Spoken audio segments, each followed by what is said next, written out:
Paris, film de tarde de Inverno, au Sénat refletia à l'us à l'aranjada da cidade. Claire, aus 61 anno, caminava apressada pela pon 9 quando sentu uma vertigem repentina, como se o chao tivesse se aberto sob se p. O frio cortante anao era mea sua maior preocupação, o braço esquerdo não respondia, sua boca formava palavra que ninguém entendia, e o coração disparava como se quisesse fugir de dentro do peito. Caiu ali mesmo, diante de desconhecido que, assustado, chamara m'ajuda. O som da sirene da ambulância ecoava pela rua estreita, enquanto se olos tentavam se fixar na torre da cathédrale de Notre-Dame ao longe. Penso, e assim que tudo termina? Aqui, no coração da cidade que sempre me duvida? O hospital no quartier latin tornou-se sua prisão silenciosa. Machina apitava meem unisono, tubo aprendiam, e médico falava meem palavra técnica que pareciam fria de me para descrever algo tão devastador, accident vasculaire cérébral. Derrame. Claire, que corra pela Champs-Élysées e tenta maratona urbana, agora estava presa a leto, incapaz de segurar copo de água sem ajuda. Os dia passaram lento, a solidão tornava cada minuto a andame pesado. Paris, honte vibrante, parecia distante, como se ela tivesse sido expulsa da vida que conhecia. Mas ali, entre lágrima escondida e a sensação de fim, nascia algo que ninguém via. Uma semente invisível, enterrada no coração de uma mulher que se recusava a ser lembrada apna como aquela que sofre derrame. Era dor, sim. Era vazio. Mas também era o início de uma história que mudaria não apna sua vida, mas s'inspiraria tanta outra. Avant de commencer cette histoire incroyable, j'aimerais que vous laissiez un commentaire en dessous en me disant d'où vous nous regardez. Êtes-vous à Paris, à Lyon, à Marseille, ou peut-être dans un petit village du sud de la France? Votre présence rend ce récit encore plus vivant. La veille encore, Claire jurait qu'elle était simplement fatiguée. Le rythme des commandes dans sa petite boulangerie de la rue des Écoles, baguette tradition, pain aux noix, brioche dorée qui embaumait la cage d'escalier l'avait tenue debout dès 4 heures du matin. Elle aimait ce balai de farine et de chaleur, le claquement bref de la pelle contre la sole, les premiers « bonjour » chuchotés avec les étudiantes qui filaient vers la Sorbonne, écharpes nouées haut et joues rougies par le froid. Dans ce décor qu'elle connaissait par cœur, elle se sentait à l'abri, comme si Paris, dans sa routine, gommait ses inquiétudes. Pourtant, ce soir-là, de retour chez elle, elle avait remarqué une lourdeur étrange dans son bras gauche, un sourire qui ne revenait pas tout à fait sur le côté. Elle avait ri, seule, pour désamorcer l'angoisse, voilà ce que c'est de pétrir trop fort, et s'était fait une tisane au thym, comme le lui avait appris sa grand-mère à Limoges. Elle n'avait rien dit à Camille, sa fille, par fierté. Ou par déni. Ou parce que, à 61 ans, on a peur, parfois, d'admettre que le corps complote dans l'ombre. Le lendemain, Paris portait ce ciel métallique des hivers où les toits d'ardoise deviennent presque bleus. Claire sortit plus tard que d'habitude, les mains serrées dans un manteau trop fin, un sac de farine sur l'épaule. Elle traversa la cour bruissante du Collège de France, coupa par la ruelle où l'odeur de café grillé la tirait toujours vers la vie, et, prise d'une impulsion, décida de marcher jusqu'à la Seine avant d'ouvrir. C'était son rituel secret, une manière de remercier la ville pour sa fidélité.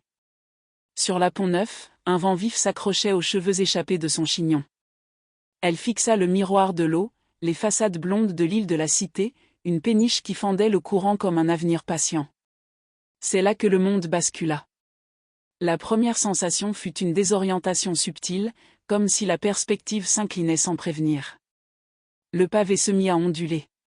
Son sac de farine glissa de l'épaule et tomba lourdement. Claire voulut se baisser, mais sa main gauche resta immobile, inerte, étrangère. Son cœur, affolé, tambourina contre sa poitrine. Elle essaya d'interpeller un couple de touristes, mais sa voix sortit déformée, pâteuse, et les mots s'éparpillèrent. Une chaleur vive lui monta à la tête, puis une froideur, un vide, une peur neuve et animale. Elle chercha un point fixe, la flèche démontée de Notre-Dame, les lignes franches du quai des Orfèvres, mais tout se brouilla. Son genou céda. Le monde passa en accéléré autour d'elle, des pas qui s'arrêtent, un cri étouffé, un téléphone qu'on brandit, puis ce son strident, vif, clinique, de la sirène qui s'approche. En tombant, sa joue toucha le pavé glacé, elle pensa à la chaleur du four qu'elle n'allumerait pas ce matin, à la pâte qui n'attendrait pas, à Camille qui lui avait écrit tard, « Maman, n'oublie pas de te reposer. » À l'hôpital de la Pitié-Salpêtrière, les murs avaient cette blancheur obstinée que Claire détesta aussitôt. Des mots la traversaient, scanner, thrombolyse, délai, ischémique, chacun lourd comme des coups de marteau. Le visage du neurologue, derrière un masque, ne trahissait rien. On lui demandait de sourire, de lever les bras, de suivre un doigt. Le côté gauche refusait. On parlait de « fenêtre thérapeutique », de minutes qui comptent comme des pièces qu'on perd dans une fente. Elle voulut plaisanter, dire qu'elle compte bien reprendre la course sur les quais au printemps, mais sa bouche traça un rictus triste et balbutié. Quelqu'un lui prit la main, la droite, la docile, et elle s'y accrocha comme on agrippe une rampe dans une cage d'escalier trop sombre. Les heures qui suivirent furent grêles, cliquetantes, ponctuées de bips réguliers et d'ordres brefs. Une perfusion, un bruit sourd, un brancard qui file, un plafond carrelé qu'on compte en carré pour ne pas paniquer. Claire imagina la rue des Écoles sans l'odeur de sa boulangerie, l'idée lui fit plus mal que les aiguilles.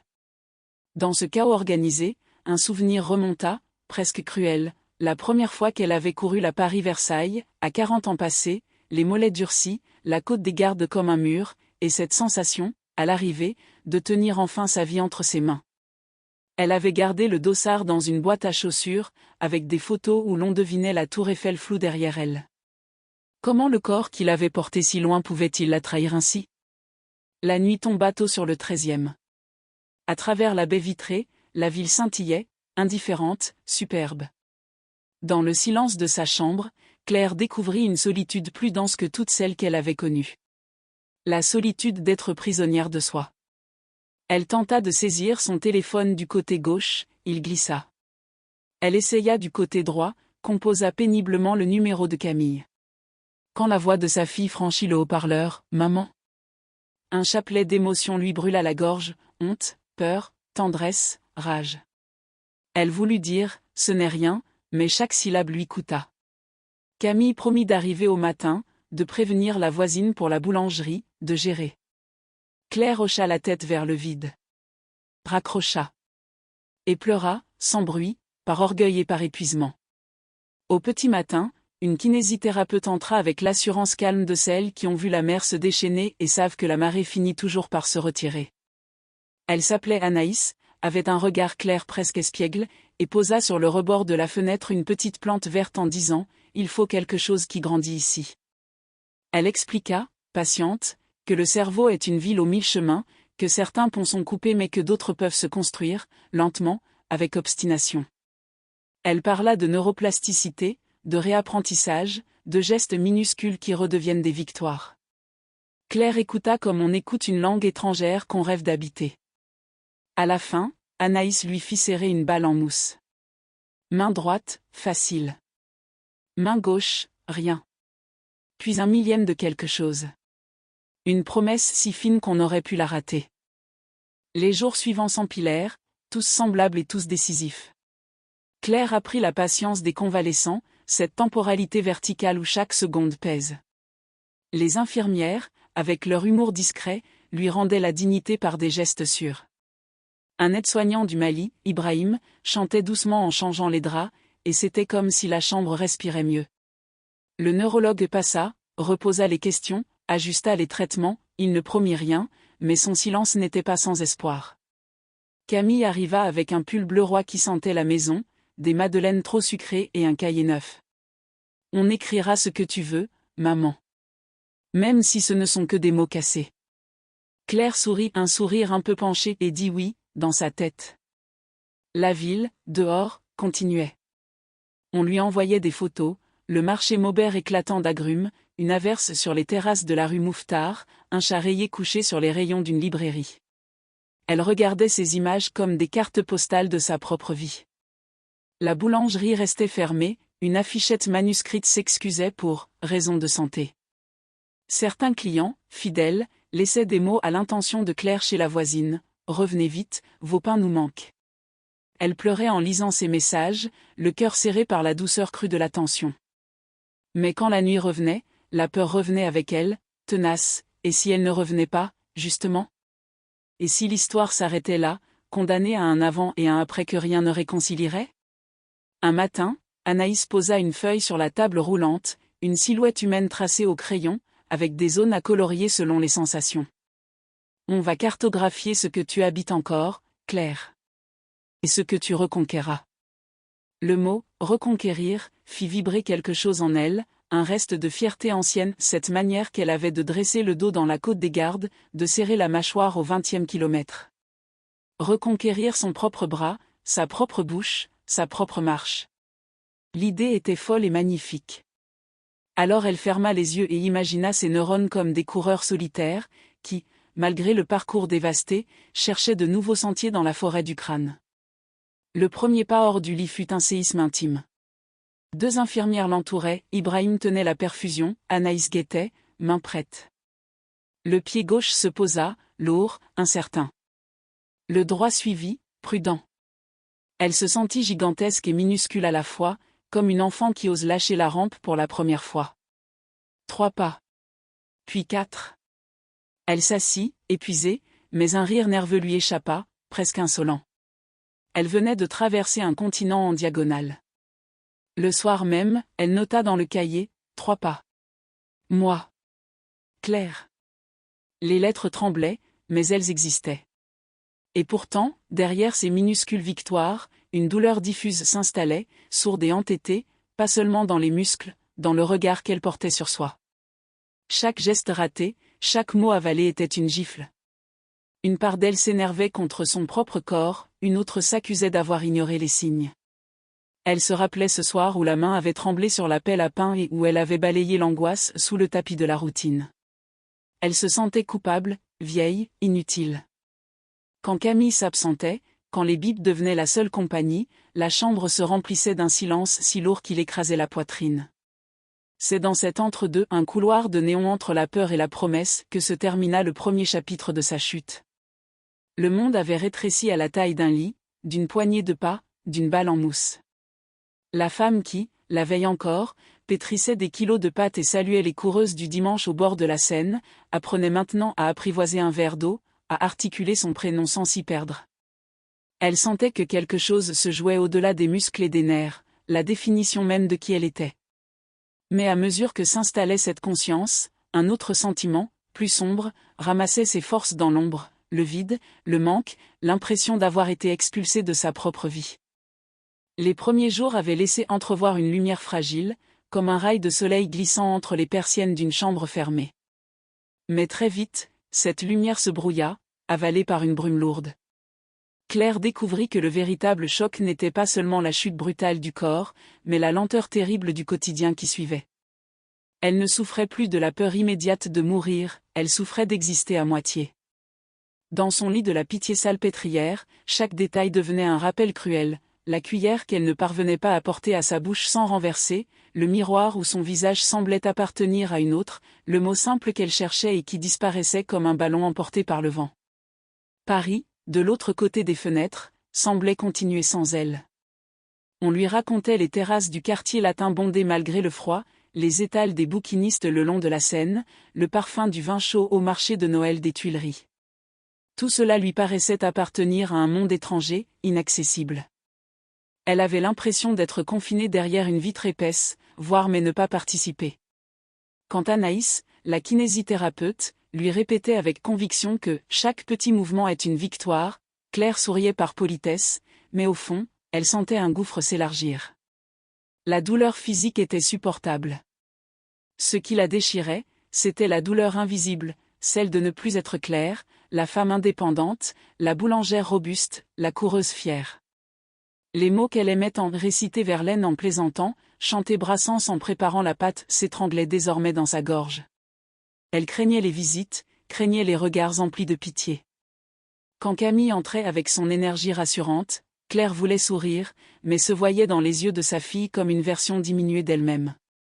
Les nuits étaient les plus cruelles. Le silence de l'hôpital, brisé seulement par le bip des machines, amplifiait ses pensées sombres. Elle se surprenait à compter les heures jusqu'à l'aube, persuadée que l'avenir n'était plus qu'une succession de jours ternes.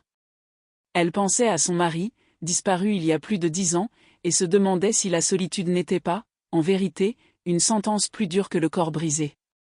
Elle revoyait leurs promenades dans le Marais, leur pique-nique au bois de Vincennes, leur rire au bord du canal Saint-Martin. Tout cela appartenait à un autre temps, et maintenant, même marcher jusqu'au lavabo semblait une épreuve insurmontable.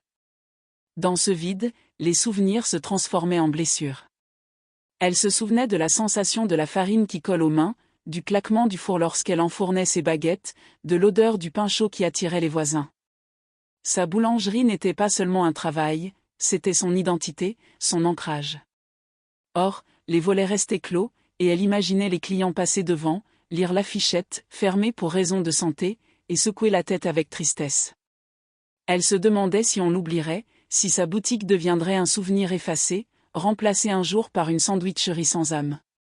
Les médecins parlaient de progrès, mais à l'échelle de Claire, le progrès ressemblait à une lente agonie.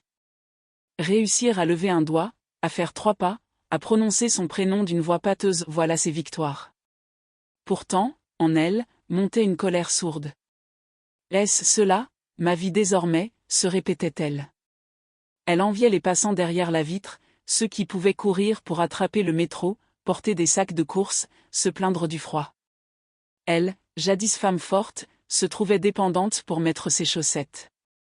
Le gouffre de la perte d'autonomie avalait tout. Un matin de janvier, alors que la pluie fouettait les vitres, Camille entra avec un bouquet de tulipes rouges. L'éclat des fleurs mit des larmes dans les yeux de Claire. Sa fille parlait de projets, d'avenir, de réouverture de la boulangerie. Claire écoutait, mais au fond, chaque mot résonnait comme une ironie cruelle. Elle n'osait pas dire qu'elle ne croyait plus en ce futur. Elle ne voulait pas décevoir, mais elle n'avait plus de foi.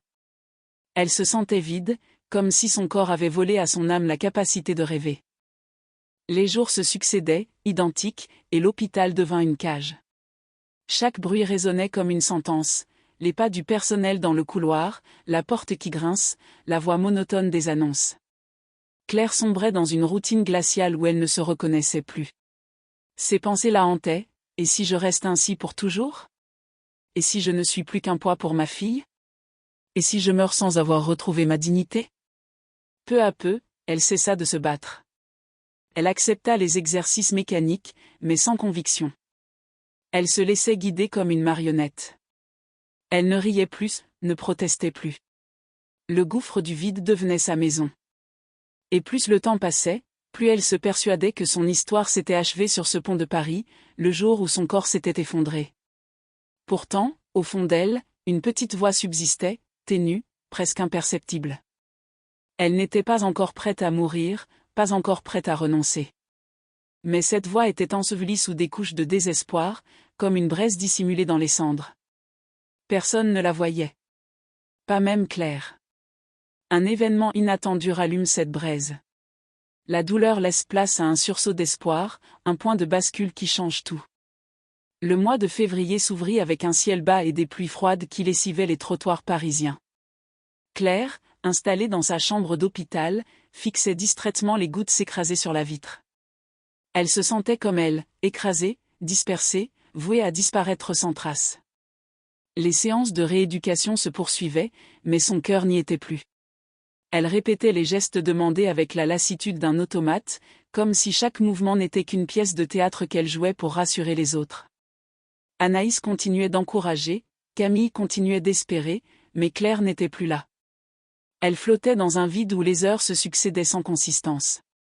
Ce fut un dimanche matin que quelque chose se fissura. Camille arriva, le visage rougi par le vent, un sac à dos sur l'épaule. Elle posa sur la table de chevet un objet inattendu, une paire de chaussures de course, usées mais propres. Celles que Claire portait lors de sa dernière course officielle, la semi-marathon de Paris, 2 ans avant son AVC. Claire les reconnut aussitôt. La semelle était encore tachée de boue séchée, et le tissu portait l'odeur discrète de la sueur et de l'effort. Ses yeux se remplirent de larmes. « Tu te souviens, maman? Tu avais dit que courir, c'était ta façon de respirer. » Claire voulut protester, dire que tout cela appartenait au passé, mais aucun mot ne sortit. Ses doigts tremblants effleurèrent la chaussure comme on touche une relique. Ce simple contact réveilla en elle un torrent de souvenirs. Le départ place de la Bastille, la foule compacte, les encouragements des spectateurs, le bruit des foulées sur l'asphalte, le souffle court mais heureux.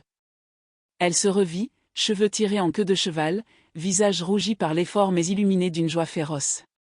Elle avait franchi la ligne d'arrivée avec les larmes aux yeux, se promettant qu'à 60 ans, elle courait encore. Et voilà qu'à 61, elle s'était effondrée. Cette injustice la frappa de plein fouet. Mais dans ce choc, une étincelle s'alluma. Le soir même, seule dans sa chambre, Claire prit le cahier que Camille lui avait offert. Sa main gauche restait faible, mais avec la droite, elle traça des lettres hésitantes, « Je veux courir encore ». Elle se mit à pleurer en écrivant ces mots, non pas de tristesse, mais parce que c'était la première fois depuis des mois qu'elle osait formuler un désir, un vrai. Ce fut une révélation, si elle pouvait encore désirer, alors elle n'était pas morte à sa vie. Dès le lendemain, elle aborda Anaïs avec une énergie nouvelle. « Aidez-moi à courir de nouveau. » La kinésithérapeute la regarda, surprise, puis sourit. « Alors nous allons commencer par apprendre à marcher comme une coureuse. » Pas à pas, ce fut le début d'une complicité différente. Chaque exercice devint un pas vers un but plus grand, un but qui avait un visage, une odeur, une mémoire, celui de la ligne d'arrivée. Mais la route restait longue, et les épreuves, redoutables. Les premiers essais pour marcher seule furent des humiliations déguisées, chutes, jambes qui cèdent, fatigue qui écrase. Pourtant, Claire s'accrocha. Chaque soir, elle ouvrait son cahier et écrivait une phrase simple, « Aujourd'hui, 3 pas sans aide » ou « Aujourd'hui, j'ai soulevé mon bras ». Ce rituel transformait chaque petite victoire en trophée secret. Et peu à peu, ces notes tracées à la hâte devinrent des preuves tangibles que quelque chose renaissait. Un après-midi, alors que Camille l'accompagnait dans le couloir, Claire s'arrêta devant une grande affiche encadrée, une photo de la Marathon de Paris, avec la Tour Eiffel en arrière-plan et des coureurs anonymes, bras levés. Elle fixa longuement l'image. « Je veux être là de nouveau », murmura-t-elle, la voix fêlée. Camille serra sa main. « Alors on y sera, maman. Ensemble. » Ces mots, prononcés avec une conviction simple, résonnèrent comme une promesse. C'est ainsi qu'un point de bascule se produisit. Le vide qui la dévorait se transforma en fin. Une fin de vie, de revanche, de dignité retrouvée. Elle n'était plus seulement une patiente subissant un protocole, elle devenait une combattante avec un objectif clair. La douleur n'avait pas disparu, mais elle prenait désormais un sens. Chaque exercice n'était plus une corvée, mais une marche vers un rêve. Au fil des semaines, Claire commença à retrouver des fragments d'elle-même. Elle parvint à prononcer son prénom sans trébucher sur les syllabes. Elle réussit à tenir un vers sans le renverser. Elle marcha, d'abord 20 mètres, puis 50.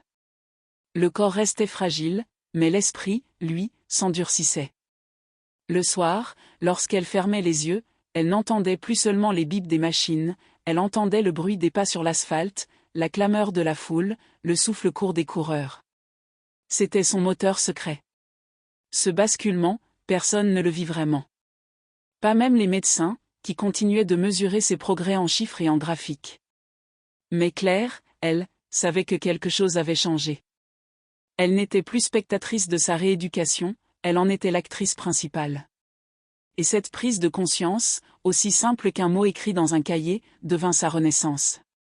Claire affrontera la lutte interne et externe, ses limites, ses doutes, et la dure confrontation avec un monde qui ne l'attendait plus.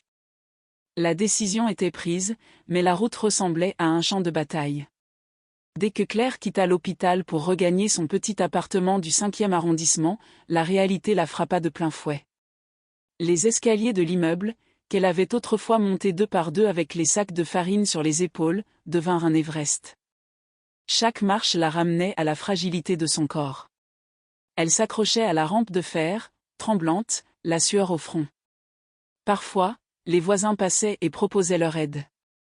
Elle refusait, par orgueil. « Je dois le faire seule », répétait-elle.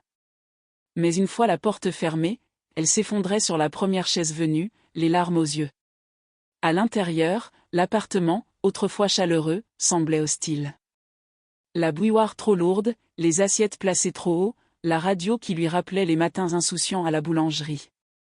Tout était un rappel de ce qu'elle n'était plus. Pourtant, dans ce décor devenu champ de ruines, elle installa un coin nouveau, une table nue, une paire de baskets, son cahier et une petite plante qu'Anaïs lui avait offerte. C'était son hôtel, son champ de bataille, son serment muet. Chaque matin, dès l'aube, elle se levait pour affronter ses exercices. Lever le bras, plier le genou, faire 10 pas dans le couloir. Elle luttait contre son corps, mais aussi contre sa propre tête. Les voix intérieures étaient cruelles. Tu es trop vieille, c'est fini. Tu n'arriveras jamais à courir. À quoi bon? Elle se parlait à voix haute pour leur répondre, non. Je ne veux pas mourir assise. Ces dialogues intérieurs étaient parfois plus épuisants que l'effort physique. Les séances de kinésithérapie continuaient, dans un petit centre près de la place Monge. Là, entourée d'autres patients, certains plus jeunes, d'autres plus âgés, elle se sentait partagée entre la honte et la fierté.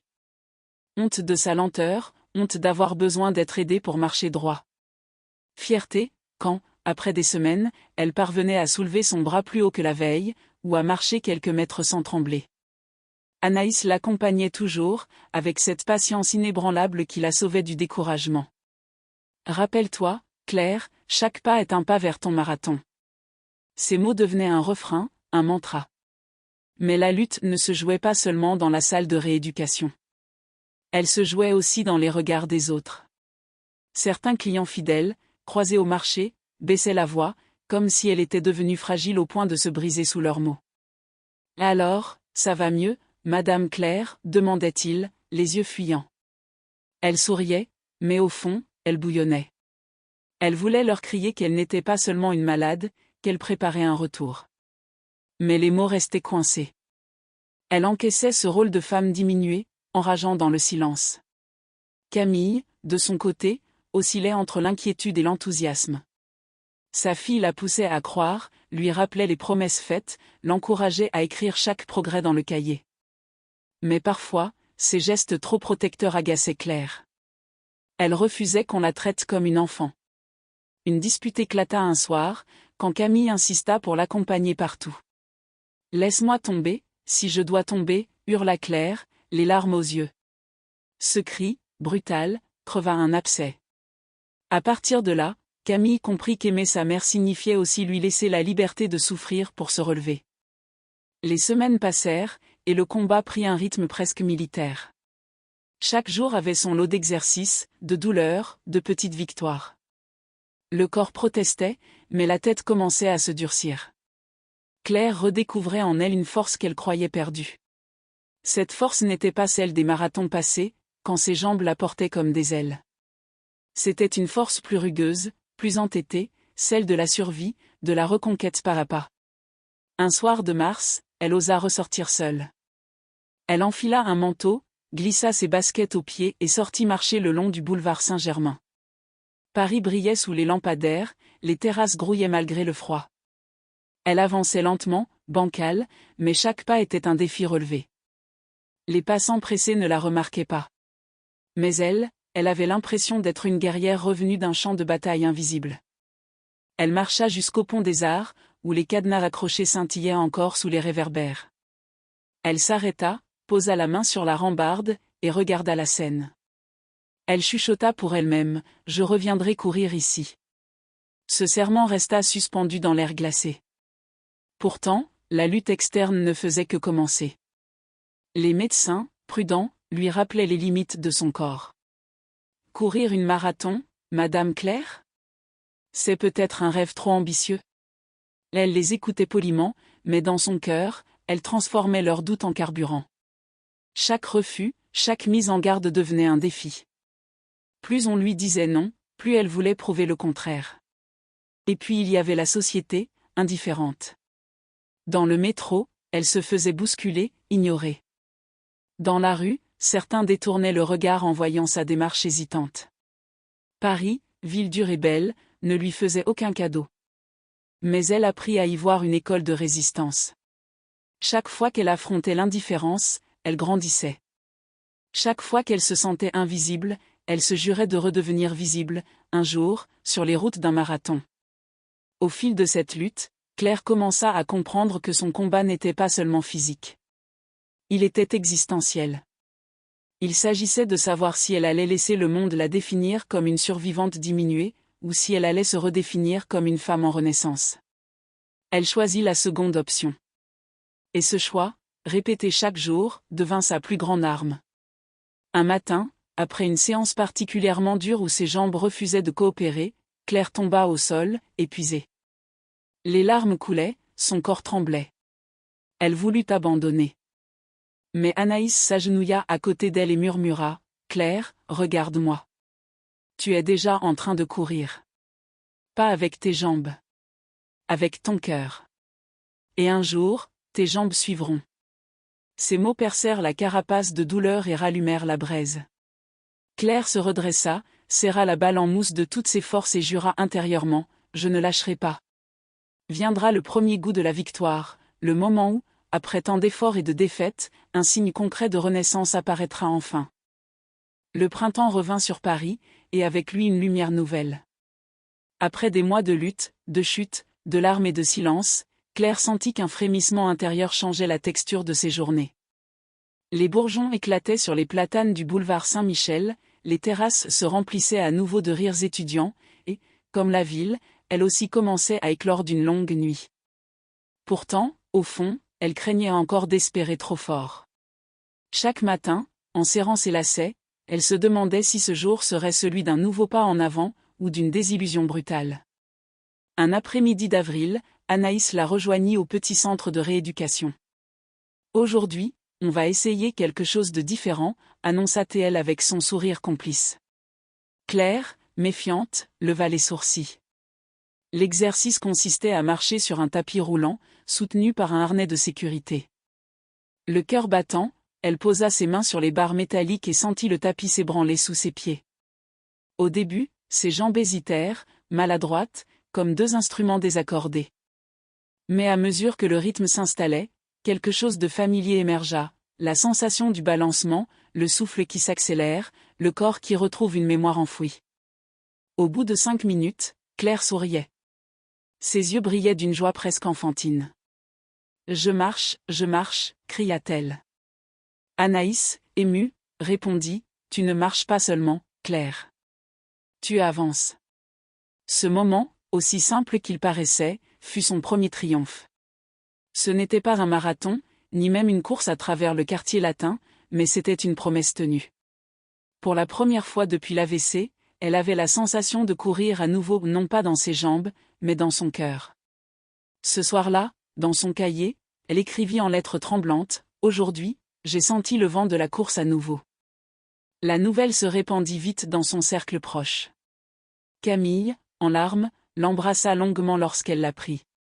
Sa voisine du rez-de-chaussée, Madame Laurent, une vieille dame acariâtre qu'on croyait insensible, lui apporta un petit gâteau en disant maladroitement, « J'ai entendu dire que vous aviez marché. » C'est remarquable.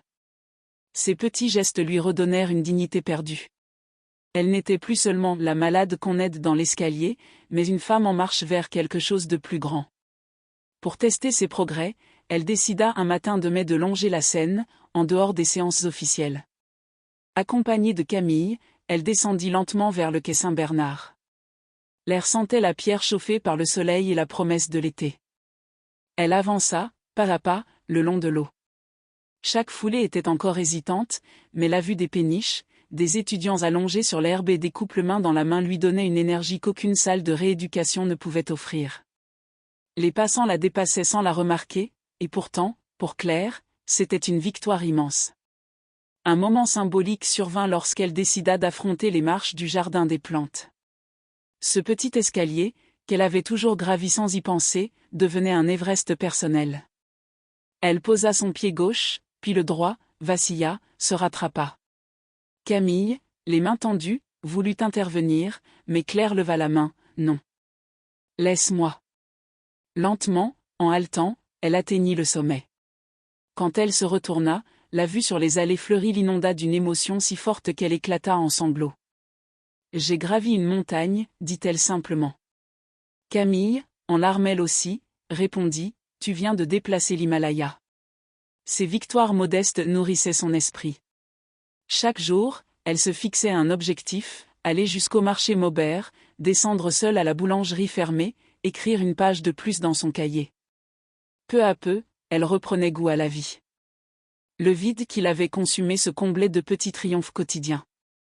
Et plus elle progressait, plus son rêve lointain de recourir un marathon cessait de sembler fou. Mais le véritable tournant arriva lors d'une rencontre imprévue. Un matin, sur le quai de la Tournelle, elle croisa un groupe de coureurs amateurs. Parmi eux, une femme d'une soixantaine d'années, cheveux gris attachés en queue de cheval, ralentit en la voyant marcher avec difficulté. « Vous avez l'air d'une ancienne coureuse », dit-elle avec un sourire bienveillant. Claire hésita, puis avoua, « Je courais avant, mais j'ai eu un AVC. » La femme posa une main douce sur son épaule. « Moi aussi, j'ai arrêté 10 ans après un accident. Et pourtant, me voilà. On ne perd jamais vraiment la course. Elle nous attend toujours. » Ces mots résonnèrent comme une bénédiction. De retour chez elle, Claire comprit que sa première victoire n'était pas seulement d'avoir retrouvé l'usage de ses jambes. C'était d'avoir retrouvé une appartenance, une place dans le monde des vivants. Elle n'était plus spectatrice derrière une vitre, elle redevenait actrice. Ce soir-là, devant son miroir, elle se regarda longuement.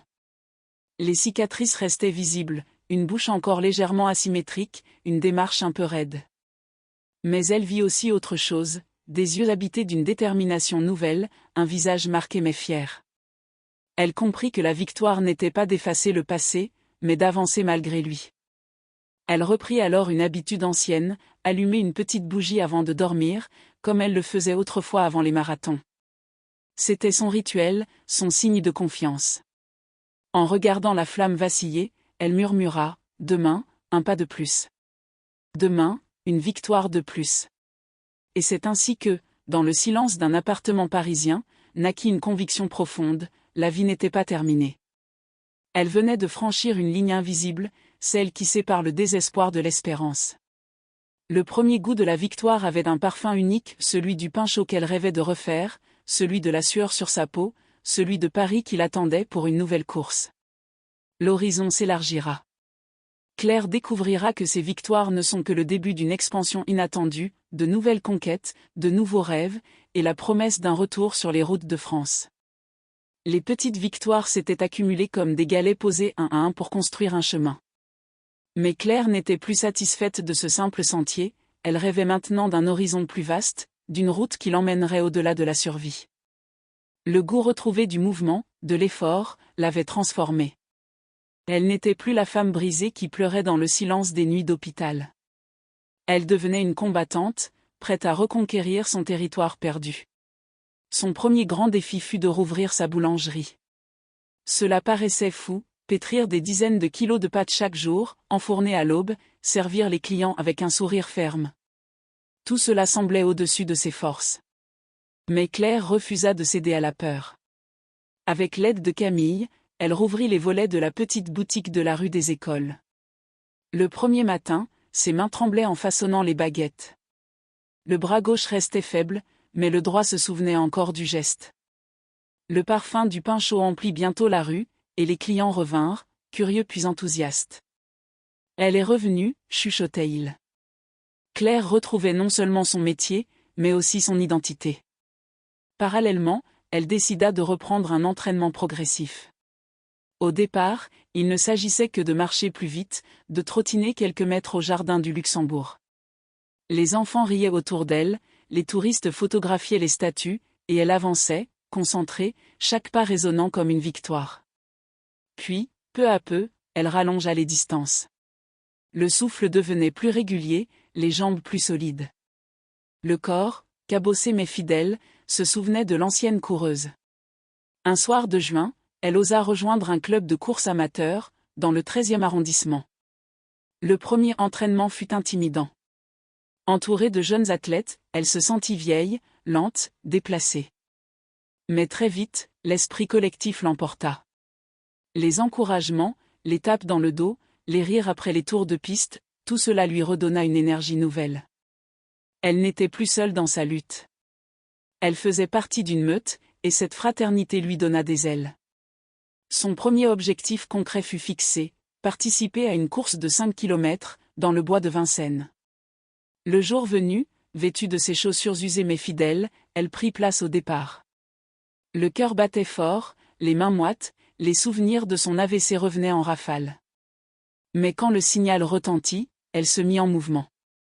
Le parcours était modeste, mais pour elle, c'était un océan. Chaque foulée, chaque respiration douloureuse la rapprochait d'un nouveau monde. À l'arrivée, haletante, les larmes coulant sur ses joues, elle leva les bras. Ce n'était pas une victoire contre les autres, mais contre la fatalité. Elle venait de signer son retour. Les mois suivants, elle multiplia les courses locales. 10 kilomètres à Boulogne, puis à Versailles. Chaque fois, elle attirait les regards étonnés, cette femme de plus de 60 ans, qui avait survécu à un AVC, franchissait les lignes d'arrivée avec un sourire radieux. Les journaux locaux commencèrent à parler d'elle. Une journaliste du Parisien publia un article, Claire, la boulangère qui court plus vite que la maladie. L'histoire se propagea, et Claire devint une source d'inspiration discrète mais réelle pour beaucoup. Cette notoriété inattendue lui ouvrit d'autres portes. On l'invita dans des écoles pour témoigner, dans des associations de patients pour donner de l'espoir. Au début, elle hésita, elle n'était pas oratrice, elle n'aimait pas se mettre en avant. Mais dès qu'elle raconta son parcours, les regards brillants des auditeurs lui montrèrent que ses mots avaient un poids. Elle comprit que son combat dépassait désormais sa personne, il devenait un message universel. Avec cette reconnaissance nouvelle, son ambition grandit. Elle décida de viser à nouveau un marathon. Non pas pour battre un record, mais pour prouver qu'à 68 ans, après un AVC, on pouvait encore franchir les 42,195 km. L'idée paraissait insensée à certains médecins, mais Claire n'écoutait plus les voix du doute. Elle avait appris à transformer chaque « non » en carburant. L'entraînement fut rude. Des douleurs persistantes rappelaient les séquelles de l'AVC. Les matins d'hiver, dans le froid mordant du parc Montsouris, ses jambes refusaient parfois d'avancer. Mais elle persista. Chaque chute, chaque essoufflement devenait une pierre de plus dans l'édifice de sa volonté. Camille, fidèle, l'accompagnait à vélo, criant des encouragements, distribuant des bouteilles d'eau. Ensemble, elles formaient une équipe soudée, une complicité retrouvée. À mesure que les semaines passaient, Claire reprenait confiance. Elle augmentait les distances, retrouvait le rythme, apprenait à écouter son corps. Elle redécouvrait cette sensation unique de liberté qu'offre la course, le vent sur le visage, le cœur qui bat en cadence, la ville qui défile. Elle n'était plus la patiente d'un hôpital, elle redevenait la coureuse des quais parisiens. Un soir, en rentrant d'un entraînement, elle s'arrêta sur le pont Alexandre III. Les lumières de la tour Eiffel scintillaient dans le ciel sombre, et elle resta immobile, les yeux fixés sur l'horizon. Elle murmura « Je suis revenue ».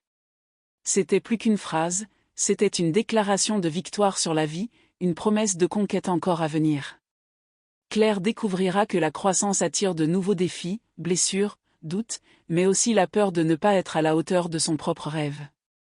L'été parisien apporta une chaleur lourde, les boulevards baignaient de lumière et de vie, mais pour Claire, chaque rayon de soleil mettait à l'épreuve sa détermination.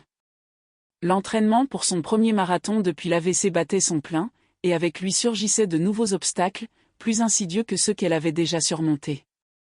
Elle avait appris à marcher, à trottiner, à franchir ses premiers kilomètres. Mais courir de longues distances réveillait de vieilles douleurs, des blessures tapies dans son corps marqué. Le genou gauche grinçait comme une vieille porte, la hanche droite protestait à chaque foulée. La peur revenait, et si son corps décidait de l'abandonner une deuxième fois? Un matin de juillet, alors qu'elle courait sur les quais de Seine, une douleur fulgurante la stoppa net.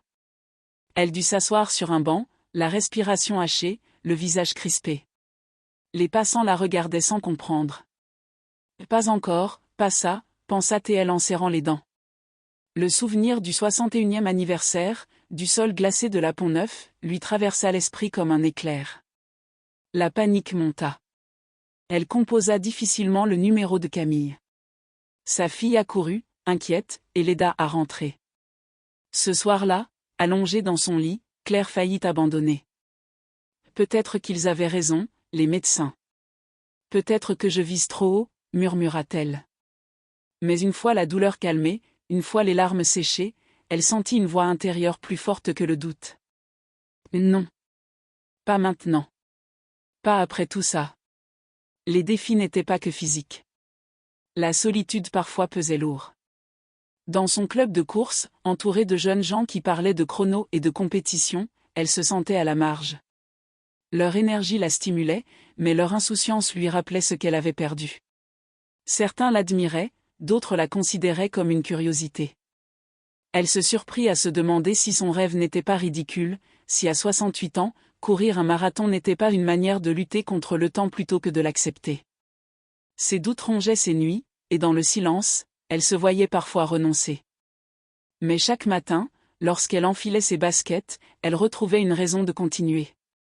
Elle se souvenait de la promesse faite sur le pont des Arts, de la main d'Anaïs sur son épaule, des larmes de Camille à l'arrivée de sa première course. Ces images étaient ses boucliers invisibles. Elle apprit à écouter son corps, à respecter les pauses, à renforcer ses muscles dans de longues séances de kiné. La lutte devenait plus subtile, il ne s'agissait plus seulement d'avancer, mais de durer. En septembre, elle participa à une course de 10 km à Sceaux. Le parcours vallonné, bordé de chênes centenaires, la mit à rude épreuve. À mi-course, elle voulut abandonner. Mais une coureuse, qu'elle ne connaissait pas, ralentit pour courir à ses côtés. « Allez, madame, on finit ensemble », dit-elle avec un sourire. Ce geste simple lui redonna des forces. À l'arrivée, exténuée, elle leva les bras. Ce n'était pas son meilleur temps, mais c'était une victoire d'une autre nature, la preuve qu'elle n'était jamais seule, même dans l'effort. Pourtant, plus elle progressait, plus la peur de l'échec grandissait. Le marathon approchait, et avec lui une pression qu'elle n'avait jamais ressentie, même lors de ses courses d'avant. Elle ne voulait pas seulement franchir la ligne, elle voulait prouver que son histoire avait un sens, que tout ce chemin de souffrance et de résilience trouvait son aboutissement. Elle craignait de décevoir, de trahir l'image d'inspiration que les autres commençaient à voir en elle. Ses pensées devinrent un fardeau aussi lourd que les kilomètres. Un soir d'octobre, alors qu'elle s'entraînait au bois de Vincennes, la pluie tomba brusquement. Trempée, épuisée, elle s'arrêta sous un arbre et éclata en sanglots. Camille, à vélo derrière elle, descendit et la prit dans ses bras. « Tu n'as rien à prouver, maman. Tu as déjà gagné. » Ces mots résonnèrent profondément. Et pour la première fois, Claire comprit que son combat n'était pas contre le chronomètre, ni même contre son corps, mais contre la peur de ne pas être assez. Ce fut une révélation, elle n'avait pas besoin d'être parfaite. Elle n'avait pas besoin de battre des records. Le simple fait d'être là, de courir, de respirer, de sentir la pluie sur son visage, était déjà une victoire immense. Le marathon n'était pas une fin, mais une célébration de la vie. À partir de ce jour, son entraînement changea de nature. Elle courait moins pour la performance et plus pour le plaisir. Elle s'arrêtait parfois pour admirer un coucher de soleil sur la Seine, pour respirer l'odeur des marrons grillés à l'entrée du parc, pour saluer un enfant qui l'applaudissait. Elle retrouvait la joie brute de courir, la même qu'à 40 ans, quand elle découvrait ce monde nouveau. Les défis restaient nombreux, douleurs, fatigue, doutes, mais ils ne la dominaient plus. Ils faisaient partie du chemin. Et ainsi, entre peur et courage, solitude et solidarité, Claire franchit un nouveau seuil. Les défis du progrès, loin de l'arrêter, la façonnaient. Chaque obstacle surmonté, chaque blessure apprivoisée, chaque doute traversé faisait d'elle une femme plus forte, plus entière. Elle comprit que les défis ne disparaissaient jamais, ils changeaient simplement de visage. Et qu'au fond, c'était eux qui rendaient la victoire possible. L'accomplissement ultime, le marathon, le legs, et le message final qu'elle laissera aux autres, celui de l'espérance et du pouvoir de recommencer à tout âge. Le matin du marathon de Paris arriva enfin. Claire avait 68 ans. La ville s'éveillait sous un ciel clair, traversé par une lumière d'avril qui baignait les façades haussmanniennes. Elle se tenait sur la ligne de départ, au pied des Champs-Élysées, entourée d'une foule bigarrée, jeunes athlètes en quête de records, amateurs enthousiastes, coureurs venus du monde entier. Son cœur battait si fort qu'elle craignait de l'entendre résonner au micro. Elle serrait ses baskets contre le bitume comme si elles étaient une extension de son être. Autour d'elle, des regards curieux, une femme de son âge, marquée par les cicatrices visibles d'un AVC, prête à parcourir 42,195 km. C'était une image improbable, presque irréelle. Mais pour Claire, c'était le prolongement naturel d'une promesse faite à elle-même 7 ans plus tôt, sur un pavé glacé de la Pont-Neuf. Quand le coup de feu retentit, elle se mit en mouvement. Les premiers mètres furent hésitants, mais vite, ses jambes retrouvèrent le rythme familier. La foule des spectateurs criait, applaudissait, scandait des prénoms. Claire se sentit portée, comme si tout Paris l'accompagnait. Elle longea la place de la Concorde, traversa la rue de Rivoli, salua d'un geste la tour Saint-Jacques. Chaque monument, chaque rue, lui rappelait les heures de douleur et de renaissance. Au 10e kilomètre, la fatigue commença à se faire sentir. Le souffle court, le genou douloureux, elle pensa un instant à ralentir. Mais alors, elle aperçut un groupe d'enfants qui brandissaient une pancarte « Allez mamie ». Elle éclata de rire, émue. Elle comprit qu'elle ne courait pas seulement pour elle courait pour tous ceux qui avaient cru qu'après un AVC, après la vieillesse, il n'y avait plus d'horizon. Chaque pas devenait un message adressé au monde. Le 20e kilomètre, dans le bois de Vincennes, fut un supplice. Ses jambes pesaient comme du plomb. Le souvenir de ces nuits d'hôpital, des bips des machines, des larmes étouffées, revint brutalement. Elle pensa à s'arrêter, mais la voix d'Anaïs résonna en elle. « Tu cours déjà avec ton cœur, Claire. Tes jambes suivront. » Alors elle continua. Un pas, puis un autre.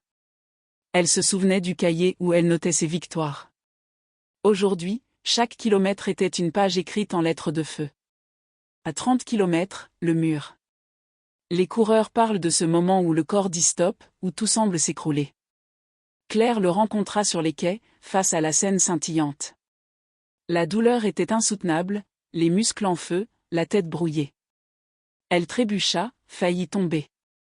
Mais au même instant, une main se posa sur son bras, une coureuse, une inconnue, lui dit doucement, « On le franchit ensemble. » Ce geste, si simple, ralluma en elle la force de continuer.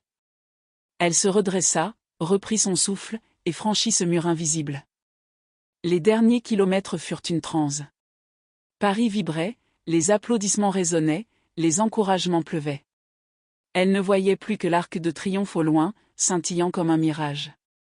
Chaque foulée était un cri de victoire contre la fatalité. Et enfin, la ligne d'arrivée. Elle la franchit, les bras levés, les larmes aux yeux. Le chrono importait peu. Ce qui comptait, c'était ce moment, une femme de 68 ans, ancienne victime d'un AVC, redevenue marathonienne. À l'arrivée, Camille l'attendait, en pleurs, les bras tendus. Elles se serrèrent, tremblantes, riant et pleurant à la fois. Claire murmura, « On l'a fait. » Sa fille répondit, « Tu es mon héroïne. » Les photographes immortalisèrent la scène. Les journaux parlèrent d'elle comme d'un symbole. Mais pour Claire, ce n'était pas une gloire personnelle, c'était un legs. Dans les mois qui suivirent, elle fut invitée à témoigner dans des conférences, des écoles, des associations de patients. Elle raconta son histoire avec simplicité, la chute, le vide, la lutte, les victoires. Elle montrait ses cicatrices, non comme des marques de faiblesse, mais comme des médailles de guerre. La vie, disait-elle, ne se mesure pas à l'absence de chute, mais à la capacité de se relever. Et on peut se relever à 60, à 70, à 80. Toujours. Sa boulangerie devint plus qu'un commerce. Les clients venaient pour le pain, mais aussi pour écouter ses mots, pour respirer sa force. Elle offrait parfois une baguette gratuite à ceux qui semblaient perdus, en disant « Gardez courage. Le pain chaud console mieux qu'on ne le croit. » La boutique devint un lieu de rencontre, un phare discret dans le tumulte parisien. Un soir, alors qu'elle fermait sa caisse, Camille lui demanda « Maman, que retiens-tu de tout ça ?» Claire resta silencieuse un instant, puis répondit que la vie est un marathon, pas un sprint.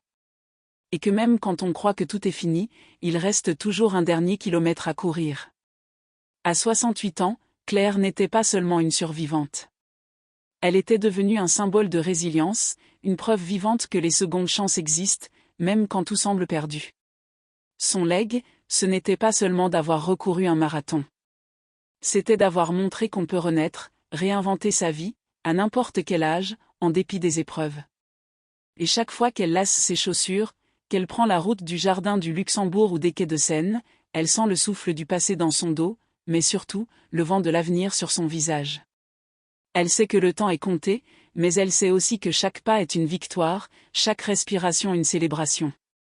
L'histoire de Claire nous rappelle que la vie, même brisée, peut retrouver son éclat. Que les chutes ne définissent pas notre valeur, mais la manière dont nous nous relevons. À toutes celles qui doutent, qui souffrent, qui se sentent enfermées dans un vide, sachez qu'il existe toujours un chemin, un pas à franchir, une victoire à saisir. La renaissance n'a pas d'âge.